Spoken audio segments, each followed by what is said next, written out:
What's up, Vinyl Community? Cliff the Vinyl Cheapskate here, coming at you with a Saturday coffee music. Just gonna do a spring listening roundup. So this is kind of just stuff that I've been listening to a lot over the spring. It's stuff I've picked up. Some stuff I've picked up recently, some stuff I've had for a while. But yeah, this is just stuff that keeps making its way back to whatever I'm listening to. A couple of them, I got some CDs that have just been stuck in my car. I'll probably start with those because I listen to those a ton. But been in kind of a weird musical mood lately, so I've been spinning a lot of Ween. And this one in particular got stuck in my car for a long time. The Zoloft song, Transderminal, Celebration. There's a bunch of great tracks on here. The Argus is a great track. I Don't Want It's a great track. Tried and True is a great track. This is just stacked full of great tracks. And what I love about Ween is they just do whatever the fuck they want. It's great. They write stupid songs. They write really good, well-crafted, heartfelt songs. They do kind of a little bit of everything. So, really great band. If you're only familiar with like the Mollusk and stuff like that, it's fun to deep dive into some not better, but some further. It's fun to deep dive deeper into their catalog and see what else is out there. White Pepper is a fucking classic with me, but that Quebec is probably is up there on my favorite Ween albums. It might be up there with just some of my favorite albums of all time. Also been spinning a lot of Meat Puppets. I showed Meat Puppets last time, but this is why they were in my brain where I was like, yeah, I gotta pick this one up when I picked up Up on the Sun. But this has been in there for a long time, and this has their biggest hit, which is Backwater. I think everybody knows that song, but the Meat Puppets, this album too, is just great all the way through. We Don't Exist, Severed Goddess Hand is a killer track. But yeah, this is great. Kind of slept on, I think. There's bigger grunge bands out there, but I think that this band is probably one of my favorites from the time. I loved them back in the day. It's got cool artwork on the inside too. But yeah, I figured I'd get the CDs out of the way real quick. But yeah, they've just been stuck in my car CD player. Yes, my car still has a CD player, and I'm stoked about that. Kind of sad that they've been taking CD players out of cars, honestly.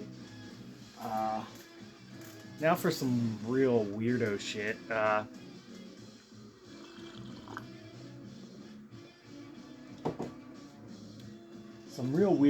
We'll get into the vinyl. I haven't actually been listening to a ton of metal, but a lot of black metal and stuff lately. It just hasn't been scratching my itch right now. Still love it. When I do hear great black metal, I get stoked. But this one's been spinning a lot, and this is an experimental one-man black metal project called Trhä. Very strange band. The guy wrote his own language, and I think it's supposed to be like a fairy language, if I understand correctly. And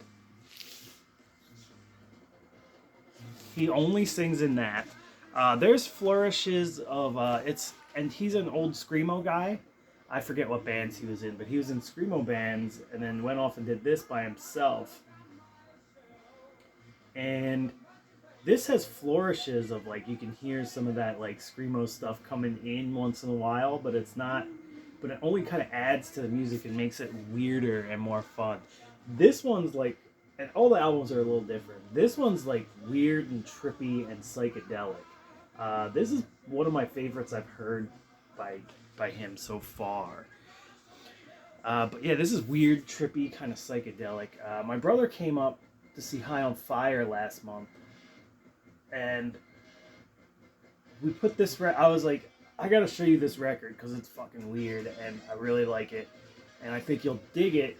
He's not a big black metal guy. He's more stoner. He likes like stoner rock and like some punk rock stuff. He likes good music, but he's not as like honed in as I am. So a lot of times I'll show him stuff that's like over his head, but he likes a lot of stuff. So we went and saw High on Fire for his birthday in April, and I put this record on, and we watched. I think we watched one of the Blue Planet documentaries or the Green Planet documentaries where it was plants blossoming, and this record somehow fit exactly. And it might have been that we were a little stoned. We might have had a little too much of that, but it was still really good, really fun record. So this has been on repeat. It's been since I bought this. I've played it about 10 times, and that's a lot. And over the last month, I've played it 4 or 5 times. Just like keep grabbing it whenever I don't know what to listen to. This is kind of what I reach for. This one snuck back up since December. It keeps working its way back on the turntable. The new Tomb Mold. This record is probably working its way to my favorite Tomb Mold record. This record just does like weird technical stuff, but kind of on the prog end a little bit sometimes. You can hear the what the hell, the other band that they're in. I forget. It's escaping me. I can see the album cover in my brain. Looks kind of like this album cover.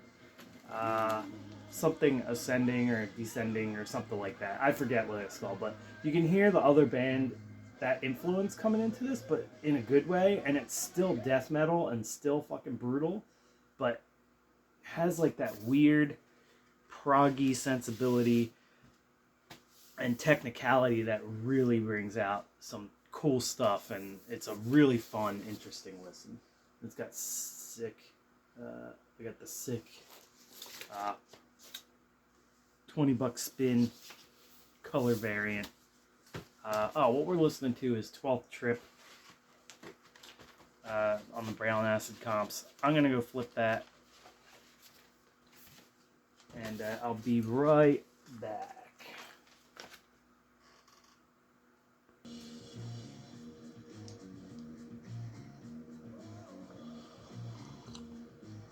Alright, so Tomb Mold fucking rules.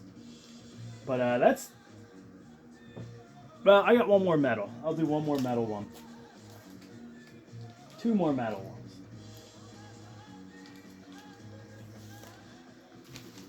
ones. So...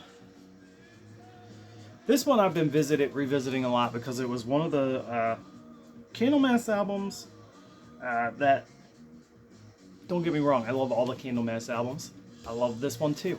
But this is just one that I didn't spin a lot. And I picked it up on a random trip home from work. I stopped at Tracks on Wax in Catonsville, Maryland. And they had this and Nightfall and I forget the other one. They had 3 Candlemass records. And picked this one up, and I've never owned it before, so I've been kind of like familiarizing myself with it, and it's a great album. Mirror Mirror, Darkness in Paradise, Incarnation of Evil, every song on here is a banger. The Bells of Arcaron, what an excellent record. This is a Messiah Maricon is on here. Fucking killer record, man. Candlemass really does no wrong in my opinion, but this one's been making its way back a lot because it's one of my less listened to ones, to tell you the truth. So it's just been staying there. Not that I've never listened to it before, I absolutely have, but that's the one that's been sticking around lately. Keeping it Swedish, I guess, but I found this on Discogs for cheap a while back, and it's a fucking ripper. Torch. This record, is this self-titled? I think this is self-titled. Yeah, Torch self-titled record. This thing's a banger. Like, budget bin in the best way, budget bin Iron Maiden. Every song on here is a banger. Warlock, Beauty and the Beast, Rage Age. Oh man, killer record.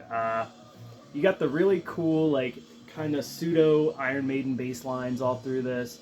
A little bit of hard rock coming in now and again, but really straight up great heavy metal riffs all the way through. You can't go wrong with this. It doesn't get too wanky, not too many solos or anything. But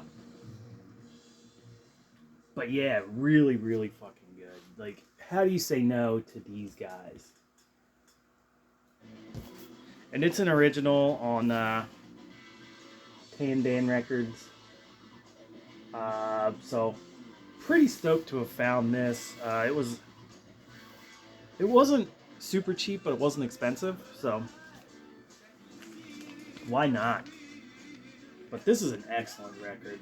Some classic artwork on there too. But this one keeps working its way back. It was actually on this wall back here, but I looked at it, I was like, yeah, I'll talk about that one. But yeah, I think this was in one of my pickup videos a few months ago, but great stuff. This Torch record comes highly recommended.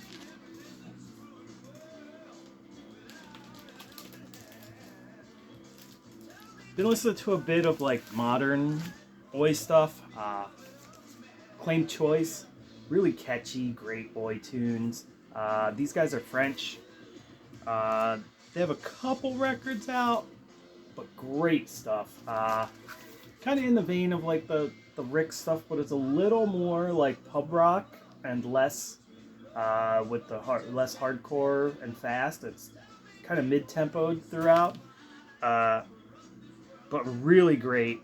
Bish Bash Bosh is a killer. Heavy hooks, which explains this record to a T. A lot of heavy hooks in here.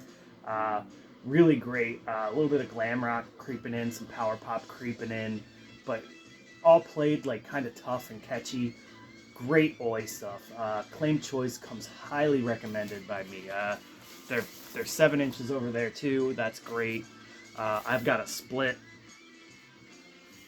I've got a split with them on it too. That's really great. Really excellent shit. I'll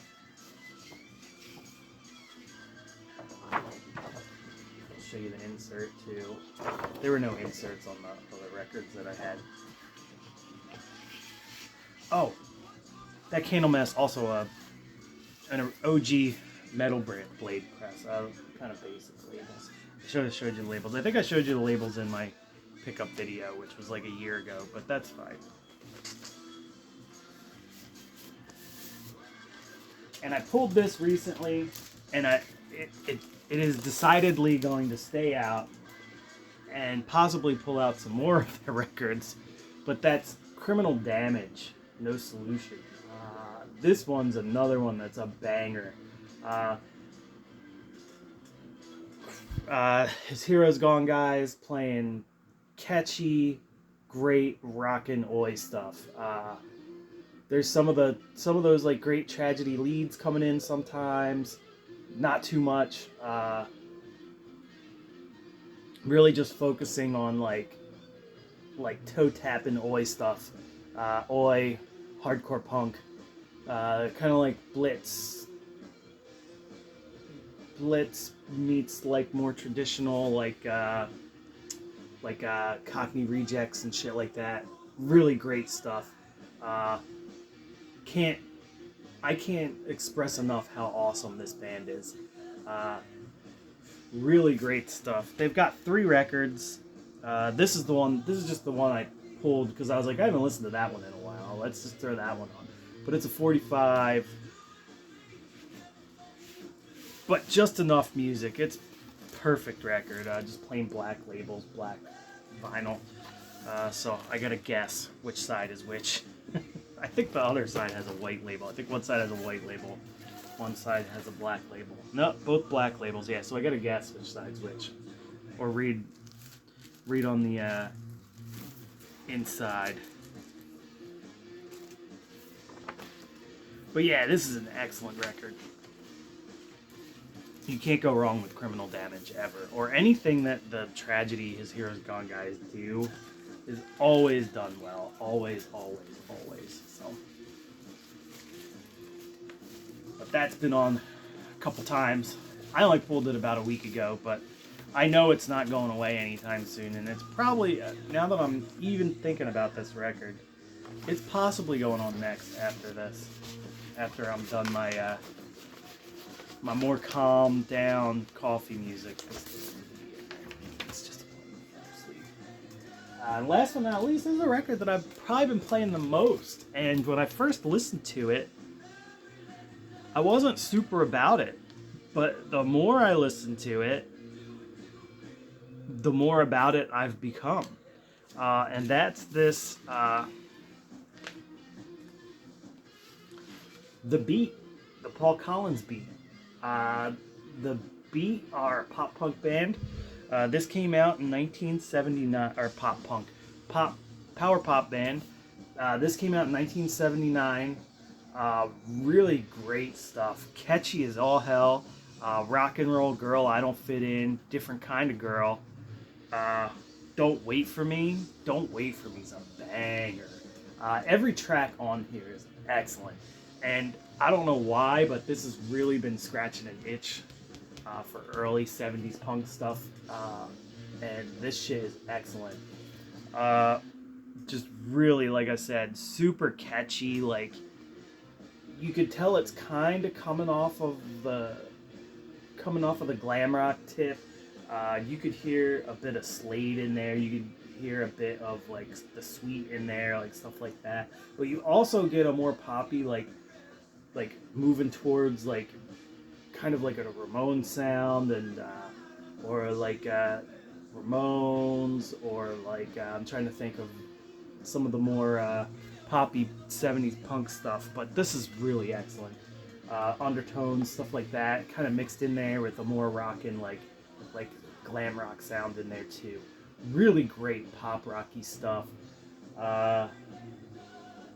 No bullshit dicking around with like weird computer sounds or anything like a Devo. I love Devo, don't get me wrong, but a lot of the bands going from the 79 to the 80s, they put a bunch of like the Stranglers, they have all the keyboards and stuff in there where they're kind of moving towards a new wave but still keeping a kind of punk sound. This just goes straight up, straightforward, poppy hooks in your face over and over, played fast as fuck. Great stuff.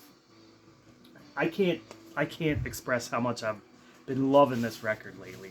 And like I said, I first listened to it and I was like, I don't know. And but recently this has really been scratching an itch. And this actually this Beat record made me go out and pull out that Ramones It's Alive record that's behind me, because I really want to listen to that, which has now worked its way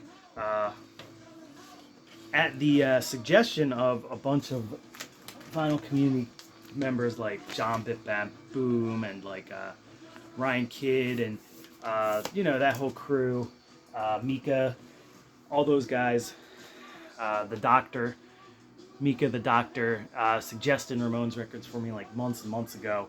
I picked that up randomly after they suggested that, and that's the one that I always go to now. And it's just played a touch faster than all their albums. I think it's fucking great. So, thanks for the suggestion, guys. I just wanted to say that in here. Anyway, that's it for the video. I'll probably do some samples in my description like I usually do. I didn't do it last time because I just didn't feel like it, and I did needle drops so you guys could hear everything. I'll put descriptions of what I put in the video down below here, or descriptions of videos for you guys to listen to whatever I had on the station, on the channel today. But yeah, that's it. That's what's been spinning over in the old record dungeon here. Hope you guys enjoyed that, and I'll see y'all next week. Cheers.